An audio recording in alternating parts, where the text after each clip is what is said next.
All right, welcome back everybody. So this week we take a trip down to San Diego, California to visit her Boekamp at Prime Heat. I want to thank you for allowing us to come out. I also want to thank Ty Crowder at Total Finishing Solutions for putting this together.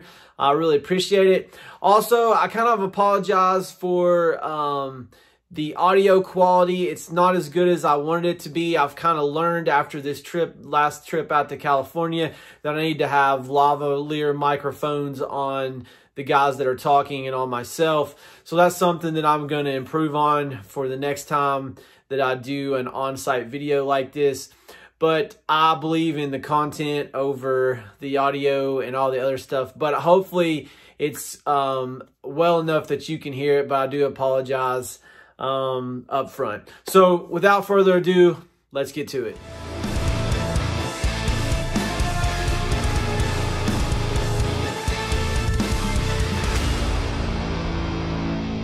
All right, so I'm here with her Boekamp at Prime Heat, and he's going to tell you a little bit about the cart system that we had when we did the podcast with Ty Crowder. So tell us a little bit about it.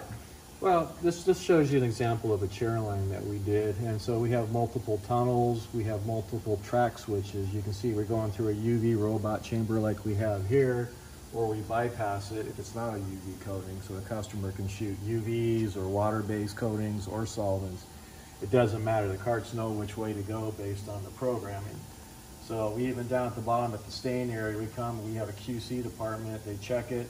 If they don't like it, they reject it, they go back to a rework and put it back on the line before it gets... The carts come in, they load and unload, and this is where they program them. They'll have either a barcode or a scanner, or actually just a multiple push button screen that they'll say it's this, or that type of coating.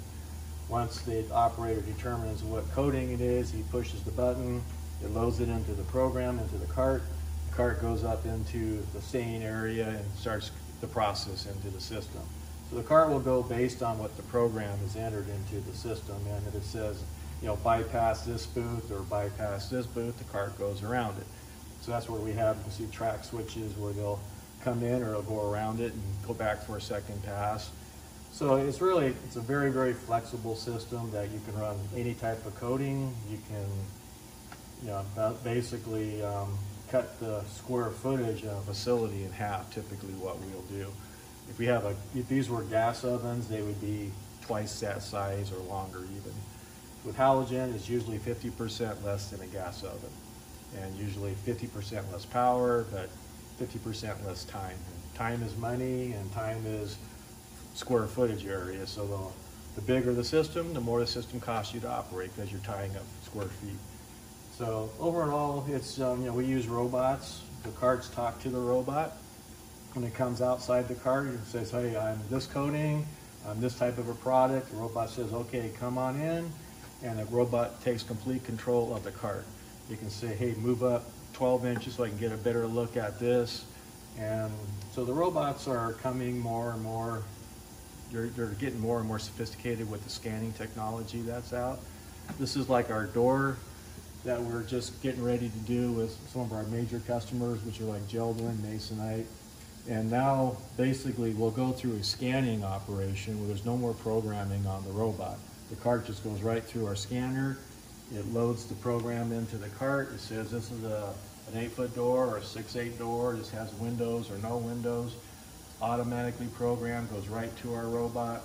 Cart comes in, robot sprays it, turns it, sprays it, done. So it's just basically we can really maximize, a robot can paint a door like that in just about a minute, where it takes, an average person, minute 20, minute 30, maybe longer. And as the day goes, it gets worse and worse. Robot continues all day long. And so it's just, we're basically automating. That's really the key to the systems. Our carts, being as smart as they are, again, they talk to tunnels, they talk to robots, they know where to go, and they're just a really good little product. So now on the cart system, the track, I know I was talking with Ty, you can pretty much move these tracks. That's the flexibility is really one of the major factors of the system. It's a 3/4 inch track. You can drive forklifts over it. Let's say tomorrow you want to go around over this area. It takes you maybe an hour to pop the track down and move it over there. So you don't block the facility. If you notice, like a tow line, you got a rail, you can't bring anything over here. We can actually have gaps in our track where you can roll things through without even going over the track.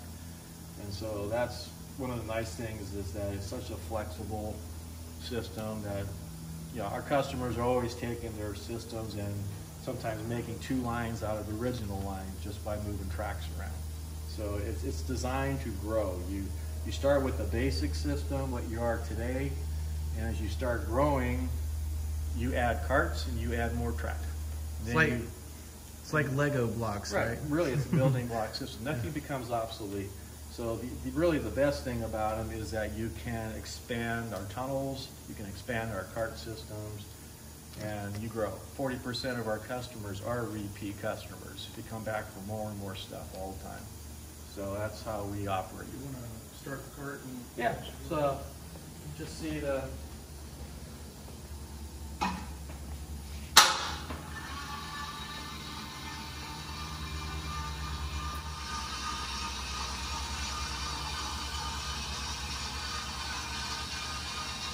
So what you can see, they're kick operated. You have switches on either side. Stand right in front of them, okay? So if you're standing there, the car comes up to you, it doesn't run you down. It just stops. If you turn the tabletop, the cart stops. So step away, it does a soft start. You see it slowly takes off, now it takes off. So they're just gonna prop, yeah, it does. So really it's, you know, the way this system is designed is the operator has complete control. They stop them anywhere they want. We use magnets on our track too, where we can stop for 30 seconds or longer based on the programming. And the car will stop anywhere in your facility for X amount of time. And you know, they're 36 feet a minute is their speed. But they just allow the operator to not have to chase things up and down the line. The cart comes, it stops right in front of him, he does his thing. He needs a little more time, he kicks it, turns it off, when he's done, kicks it again, it's out of there. So now when so let's say you've got 4 or 5 carts in a line and the guy kicks it, it stops all the rest of them, correct? All the carts behind them will come up behind that first cart and stop behind it. Okay. So, but the idea is we always have a cart waiting on the operator. We usually don't have multiple carts. Okay. The systems are designed so you always have one in front of the booth and one inside the booth. And the carts are waiting on people, not the other way around. So to get into a paint booth takes like 10 seconds and the operators are already spraying. And if you look at stop at the booth, it's waiting to come in for an operator to get a release button. So it's just a matter of, this stopped on a magnet actually. It'll time out for probably 2 minutes, just based on what programming we have into it. So when it comes to the paint booth here with the robot will say, okay, hey, come on in, I'm ready for you. I know what you're carrying, I know what colors you got, and you can have 50 colors in that robot, solvents, water bases, any kind of coating you want, and the robot will paint whatever's going in with that specific coating. So again, it's all done at the initial stage, at the programming station. The guy pushes a button and away it goes. So I think those are set for 2-minute timers on those. So but you can go ahead and kick it and let it come on in. It'll stop in the booth again. We were running the robot, we were doing some spray tests the other day. So you have a little laptop where you can actually reprogram each cart individually. So you can change variables, got anything you want on them.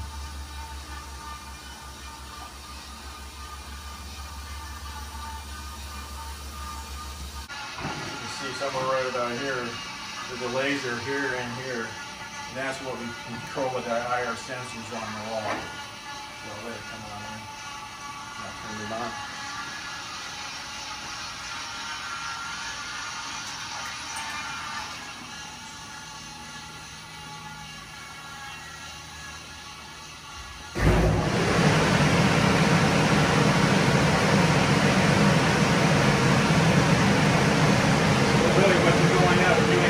Air flash, and now we've just gone into medium weight. Depends on the coating, we do as far as curing. So overall, medium wave on a solvent, you use very little. You use a lot of solvent for medium wave. But on a water, you don't need much. But here we're going to short wave. And so the sensor will bring the product up to 140, whatever temperature point you set it to. It's plus or minus 3 degrees. When it hits temperature, it'll start to pulse on and off. And when the door is done, it comes on out. So it's just a combination of air, medium wave, and short wave. We use the best of everything. Program what's the best way for that coating to be cured.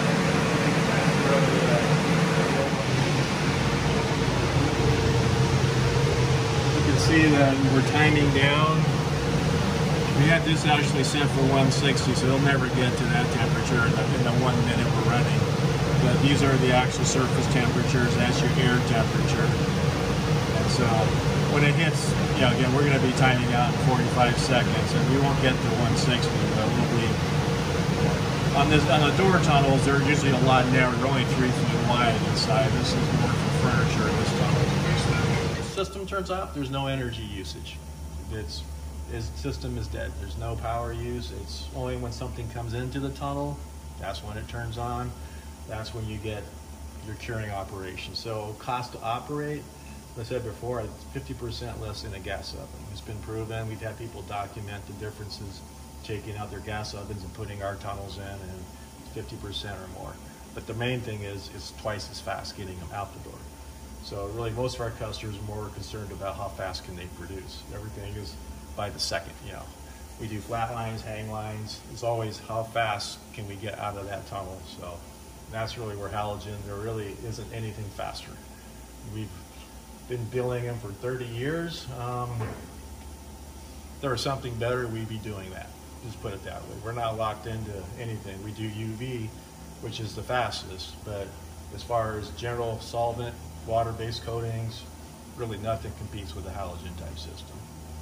So we build them for custom, for a lot of customers, for the big paint companies. We build private labels for them, or we build our own. So it's just a matter of what you need, we design it, and basically everything we do is custom designed. So, and we do a lot of tunnels every month. So it's kind of unique is that, as many systems as we've had out there, we never have problems with them. They work right off the bat, and that's because, again, we test the coating.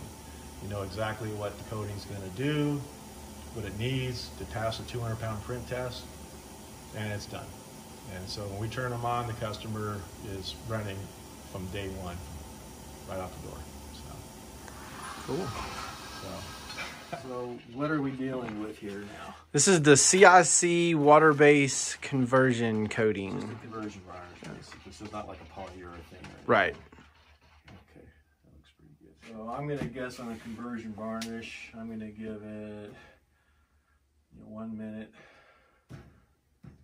1 minute of air flash. Oops, 1 minute. Then I'm going to go 30 seconds medium wave, and I think we'll start with 4 minutes. That should be pretty close. And we're going to bring it up to 145. We'll go to 150. The hotter you can get them, the better they are, and the quicker you can cure them. So what I'll just start with here is just not what you call high accuracy, but it's the best way to really see what's going to happen, because we have higher builds and things like that. It's all over the place.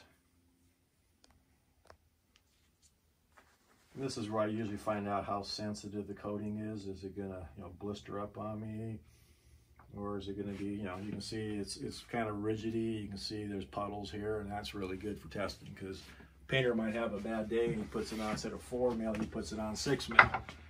And then you have the issue of, well, it didn't quite cure right. So right now we're just gonna flash it for a minute.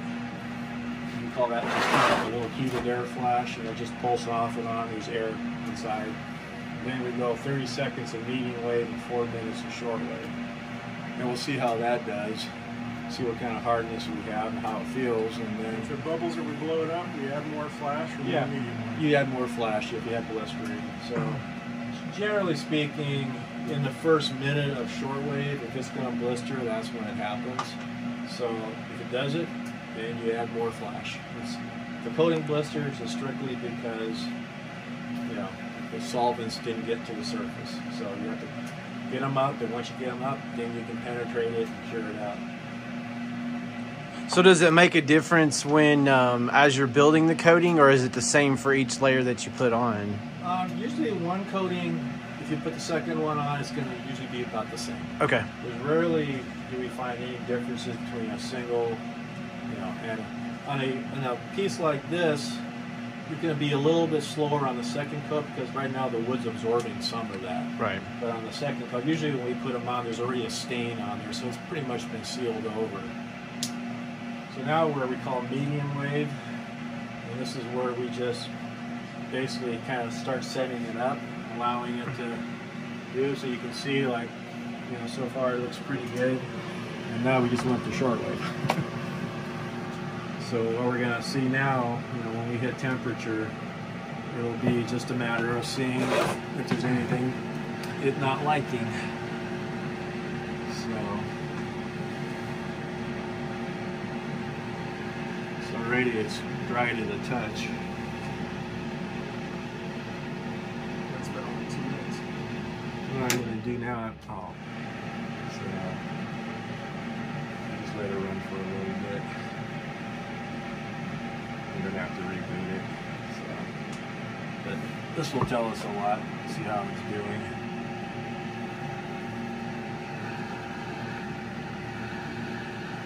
You can see, like, in the heavy areas, Yeah. really nothing. We got a little mud cracking down there. Again, that's where it was really puddled. So that generally is an issue where we'll give it an extra minute of just letting it sit. And then usually the mud cracking will go away. So that's why we kind of do all the slopping it on to see how sensitive it is and what do we have to do on the next batch around. So this one here, I say we give it an extra minute, just let it sit there, don't hit it too fast. Give it some air, a little medium wave, short wave, and it's going pretty fast. And you're getting pretty close already.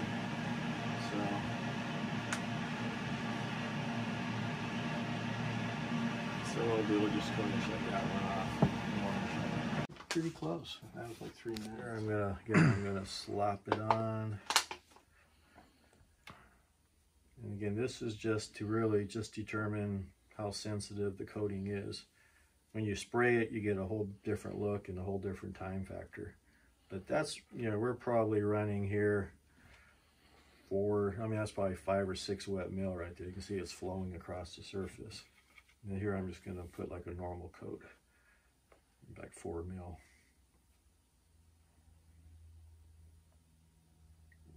Clean that up. There you go. So put that in there. And we're gonna just run it for a minute and a half. Just kind of let it set up, so see if that will eliminate the mud cracking, or if it just has to sit by itself and nowhere. Those are all, the quicker we put air on it, usually the quicker we can cure it. But some coatings you have to let them just sit there for 2 or 3 minutes just to allow them to settle before they don't mud crack after that.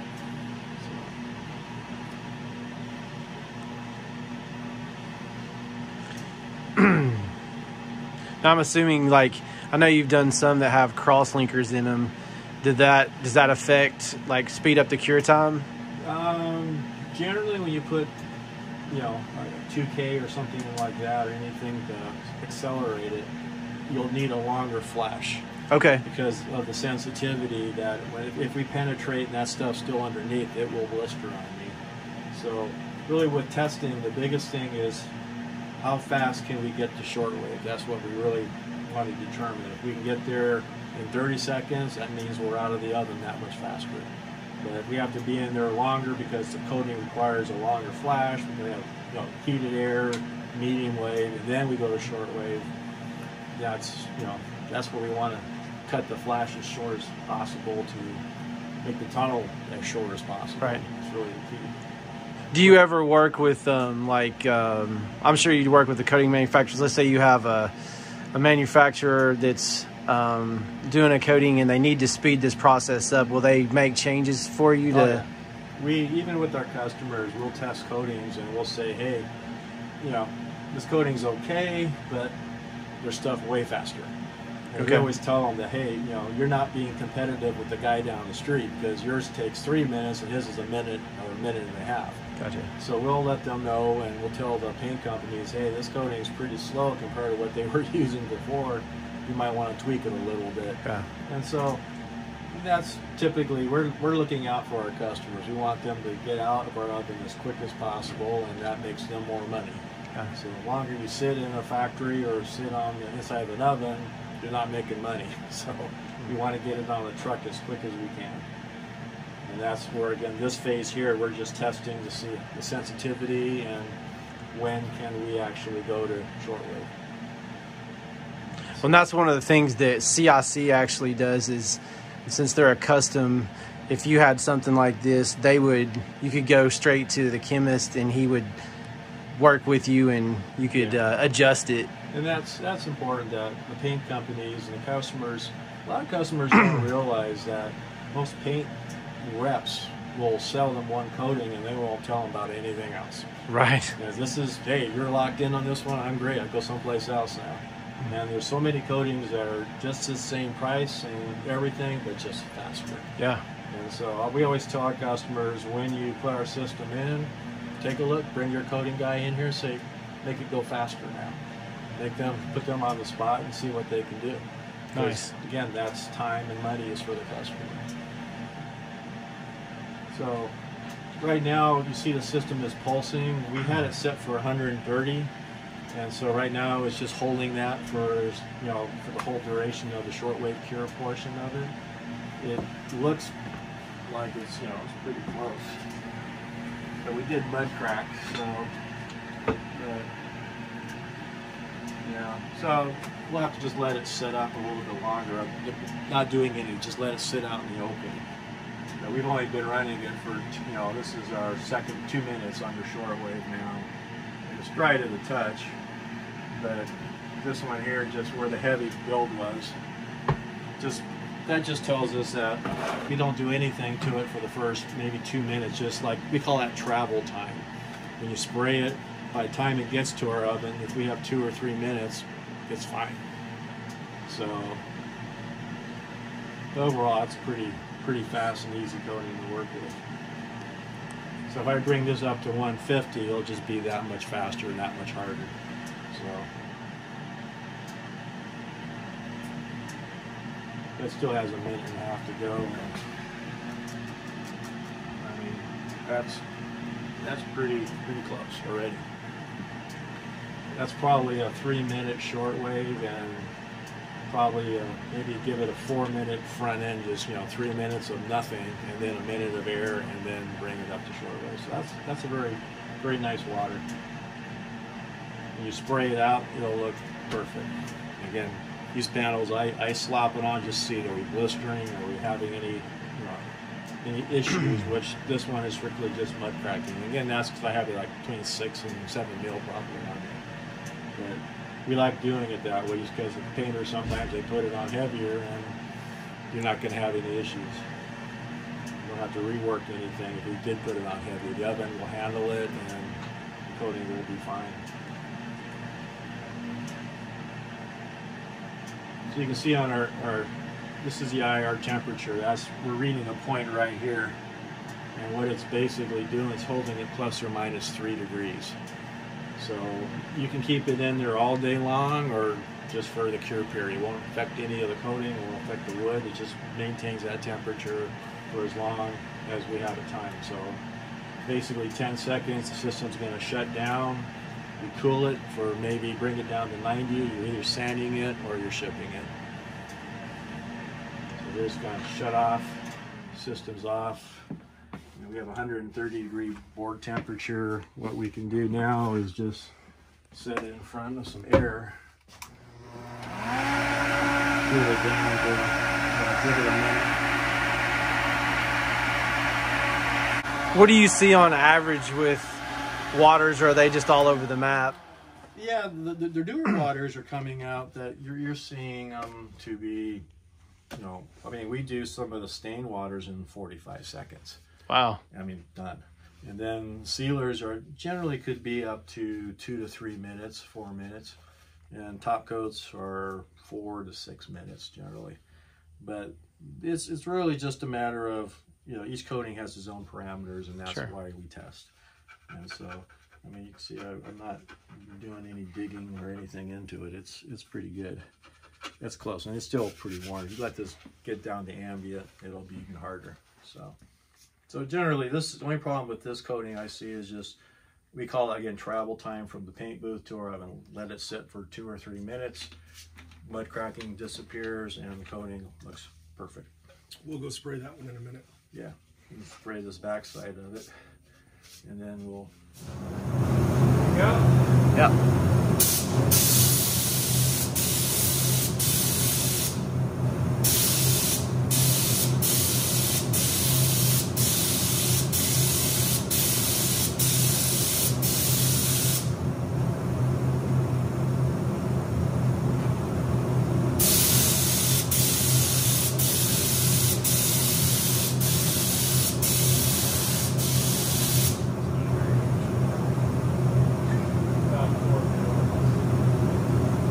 Four wet mills? Yeah. Okay.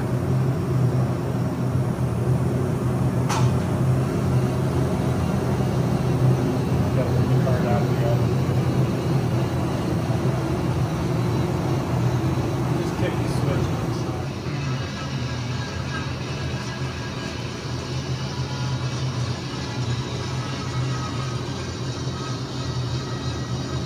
The crosshatch is a laser from our IR sensor that identifies where we're actually reading the product at.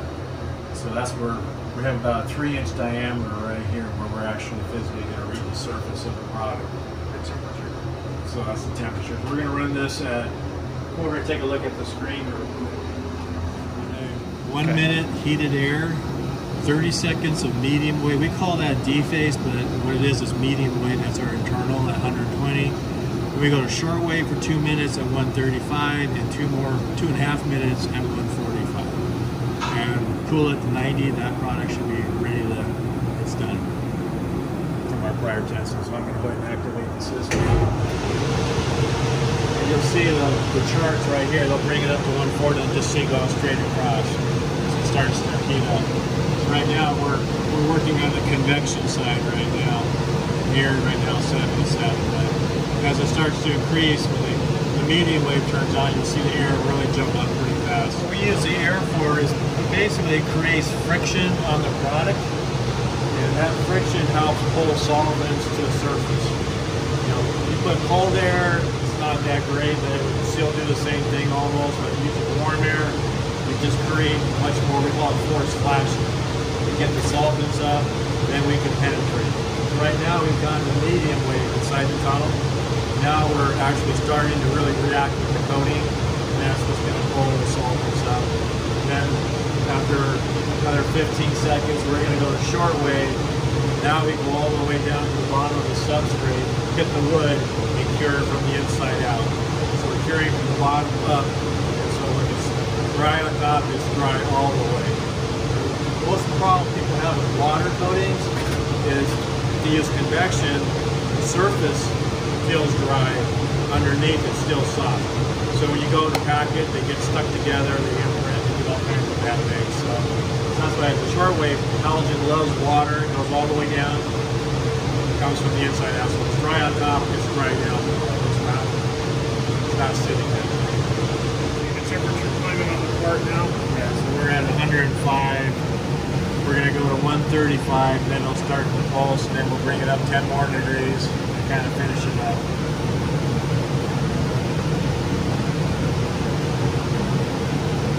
That's the part temperature there, right? Yeah, the 111. So we've basically gone up 70 or 50 degrees in just 1 minute right now, increasing temperature. So you see now we're at temperature. This is our set point. Now we're going to cycle off and on plus or minus 3 degrees. And when this time's out at 44 more seconds, it's going to go to this set point to 145. So we'll turn back on, bring it up to 145, and then hold it there for another 30 or 40 seconds, and then shut off. So the longer you are at a higher temperature, the harder the coating will get, the quicker you will cure naturally. So most waters like to be anywhere from 140 to 160 in that range. That's kind of like the optimum temperatures. And what happens with the water at 118 degrees, that's when you'll see steam coming out of the product. I can show it to you. You see steam coming out. Where it stops steaming, it's almost done. So, but if you don't get above 120, like a lot of convection ovens, they're around like 120, 125, you're barely reacting with the water molecule. It doesn't, you can't get out. And that's why it gets trapped all the time underneath. So right now we've gone up to, you can see it only took like 15 seconds and we've already hit temperature. We brought it up 10 degrees, about a degree a second to bring it up. Now it's going to pulse off and on. You hold it at 145 for another 2 more minutes. The system will shut off. It's done.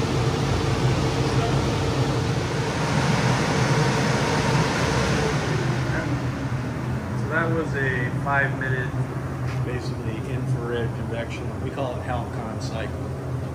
And so cool it down. Now this part can be sanded or backed up.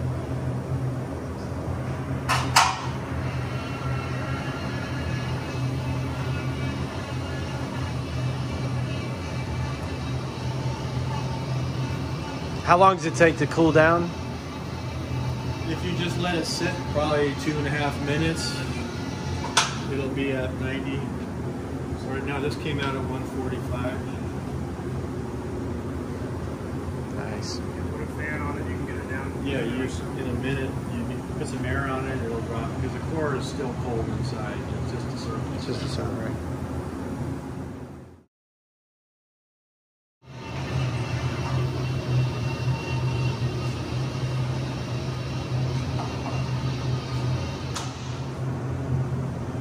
$130. CIC coating, fully cured.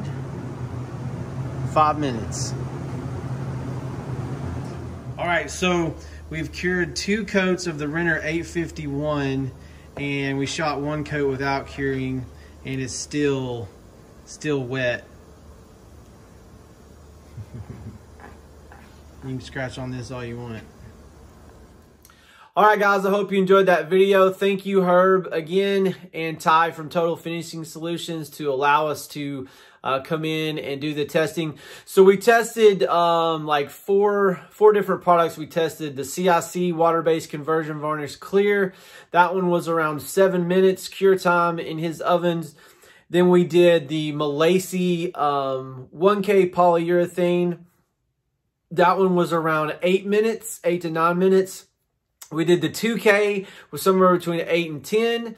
And then we also did the Renner 851, which was around 7 or 8 minutes. And then we also, the fastest one was the 855 clear, and it was cured in 5 minutes. So, pretty impressive stuff. I really think that this is kind of the future of water-based, and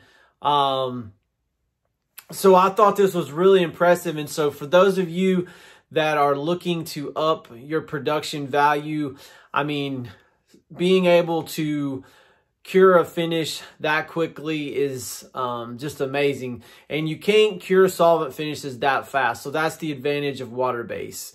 So anyway, I hope you guys liked the video. Make sure you like and subscribe. You can catch me on Instagram, TikTok, Facebook, and all the social media platforms.